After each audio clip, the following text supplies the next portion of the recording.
everybody, I am back. I know I said in my last video that I posted that I was going to take some time away from No Hope for Yesterday this summer, go back to the drawing board, kind of do some storyboarding, kind of figure out the plot line a little bit more. I have kind of done that in the very loose sense of it. I still have my Canva whiteboard. I'm still kind of, plotting things out, figuring things out as I go along. I decided to end the winter season of the book and move into spring because I felt like things were starting to drag. I have those first 12 chapters are in winter, so I kind of moved everything into spring. Now, No Hope for Yesterday, at this point, because I'm doing this update, it is the 10,000 word update, so we are at 42,286 words at this point in time. Which is really good progress for me, especially in the summer when I kind of am not focused in on this. I have more time to be focused in on it in the summer, but in the summer I focus in on things that I don't get to focus in on in the school year. So things like riding my horse and doing that sort of stuff is a little more on the priority list for me.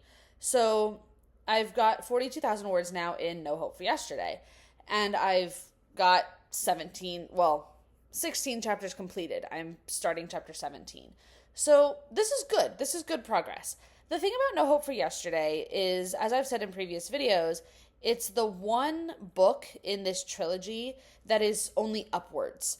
There's not an up-down plot line in this book. This book is purely upwards. There's a lot that has to happen between book 1 and book 3 for book 3 to make sense. There are characters I have to bring in, characters I have to take out, not in a death way, in a bye-bye way. Kind of pieces that have to fall into place, things have to be revealed, things have to be shown but then hidden. There are different elements that have to move into place between the ending of book 1 and the ending of book 3. And I didn't see a really good way to do that in just 2 books. And I really didn't see a good way to do it in only 1 book, which is why this has gotten broken up into a series. So you've got book 1 finished. I'm still going back and reading pieces and fiddling with things, not any major plot points, just wording and things like that. And then you've got book 3 where I know what's going to happen. I know what the climax is. I know what the main point is. I know what the main battle is. I know who is involved and I know who comes out on top. And I kind of have an idea of how the story drops at the end and how it finishes out. Which any good author, I think, probably knows that at some point in their story. But I've also heard, good authors, we start in the middle and we claw our way out. I don't know. I like things done linearly, but I also like to know where I'm going. So I know my end point. I just haven't written all the pieces that go there. And a lot of the pieces that get you there happen in book 2. So that by the time you reach the end of book 2 and you start book 3 is so far into the up that you follow it and you're invested and you're in and you're ready to get to the top, see the climax, see it fall, see how the story wraps up. At least that's my goal for No Cure for Today, which is the name of book 3. So I'm writing No Hope for Yesterday and hoping that I can get all of the pieces in play. Now, the thing is, I'm writing it with the knowledge in the back of my head that I have to still publish book 1. And I took a step in that direction, and I'm hoping it plays out. And I'll let you guys know if anything comes of it. I went ahead and submitted book 1 for publishing to 3 different little imprint publishers that were accepting unagented works. Just for gits and shiggles to see if I'd get any bites, if anybody would even be interested. I haven't heard anything back yet. They said give us 4 weeks, and it's only been 2-ish. I submitted July 11th, so August 11th would be the end of those 4 weeks. If I hear something by then, awesome. If I don't, then we're going to look at other options, and that's fine too. I'm reminding myself that this is a difficult thing to break into, that writing a novel and successfully marketing it to a traditional publishing house is a difficult thing to do. especially when the novel is the first in a series. Now, I've got this set out to be just a trilogy. It's not going to be more than that, at least not in the way I've broken it up at this point in time. So I'm not hoping to go beyond that. I'm hoping to just do No Place Like Tomorrow, No Hope for Yesterday, No Cure for Today, call it a day, and then move on. We'll see how that ultimately works out. I don't have any other title ideas though, so I'd better stick to the 3. And I've already designed the covers for the 3, so I better stick with it. I don't know. Anyway, so I just wanted to give you guys a 10,000 word update. It's 42,286 words. No Hope for Yesterday. No Place Like Tomorrow has gone to publishers to see if we get any feedback. And I'm still working on some of the storyboarding and the plot lining and the drafting phases. I've got some things that are going to happen. I've got pieces that need to fall into place because remember at the end of No Place Like Tomorrow, between the kind of last chapter with Valens and Eaton and then the last 3 chapters of the novel that are actually Hezekiah, there's a 5-year gap. So there's a lot that happens in that off-screen time in that period in the first book, and that's had an impact on how things now function in book 2. So I'm kind of introducing relationships, I'm introducing characters, I'm introducing systems.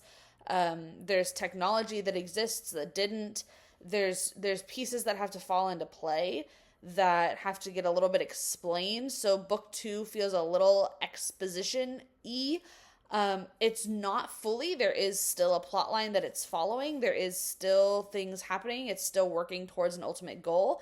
But it does feel a little exposition-y in that there were 5 years where, Valens was gone, where Eaton's been building the OPMRB, where new relationships have happened. So things like Eaton and Jira ending up together. Things like Cyprin and Jevin finding their female, Cheyenne, who is amazing. Things like Valens finding his 2 true mates. There's a couple of new characters. So we've got characters like Austin and Aaron and Tiresias and Bailey who all come into play. And yeah, there's a lot of names that exist. Don't worry, there will be a character list that goes with this book because if I'm struggling to keep them all in line, I don't know how I can expect a reader to do it. There's also characters that will be leaving us. There are characters that will come in and leave. Like Tiresias is kind of a minor role. Bailey will kind of come in and take some characters off with him.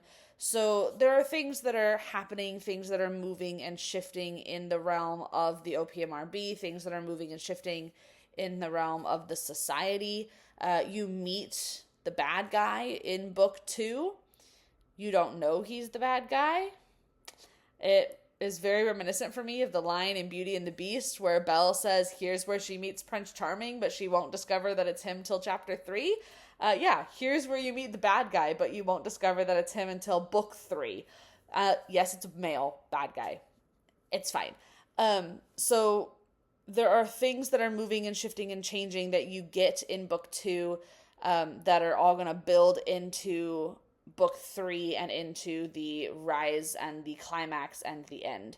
So just wanted to give you guys an update. This video is going to get long, and I know I usually do a reading, and I had in mind that I was going to read chapter 14 for you guys, and I've kind of half decided that I'm going to just leave it at the talking stage right now, because I don't want to give too much away, because obviously book 1 is not published yet when I'm making these videos, and because book 1 is not published yet, I don't want to give away book 2. So, here's to 10,000 more words done. Here's to No Place Like Tomorrow jumping into the world. We're going to see if anything comes of it. Here's to a plan and a purpose for No Hope for Yesterday.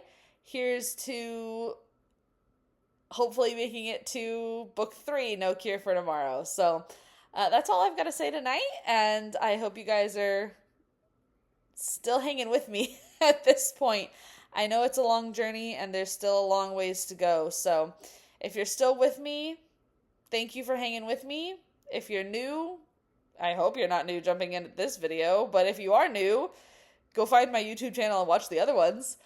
And I guess I will see you guys later, where there is still no place like tomorrow.